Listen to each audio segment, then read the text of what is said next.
when I used to live in Oregon, I covered the Oregon Ducks. Now, they weren't the Oregon Ducks you see now.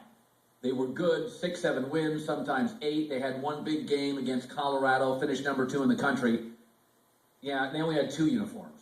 And now they've gone to 4 by the end of the anthem now. But Oregon really ties nothing to tradition.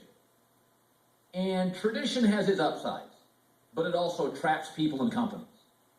And you feel obligated to do things because of tradition. And I covered Oregon for 7 years. And the greatest strength of Oregon football, and they are now a top 10 program in the country, is they never made decisions based on anything other than what makes us better tomorrow.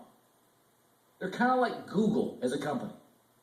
When you're Sears, you're IBM, you're these bricks and mortar companies with traditions and families, you tend to make decisions based on a lot of things that don't necessarily make you better tomorrow.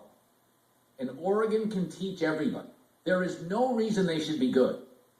They're from a state with 3 million people that produces about 5 Division I players a year and maybe 1 or 2 good ones. But right now on the West Coast, if you're a star running back, the number 1 place to go is Oregon, even over USC as a running back.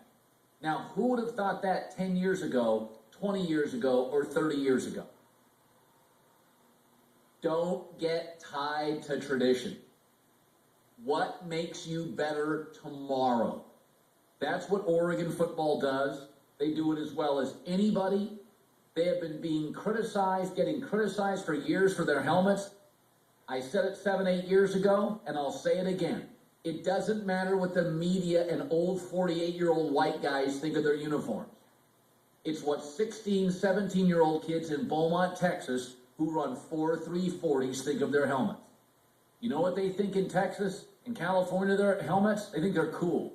You know what they think of Penn State's helmets? Not cool.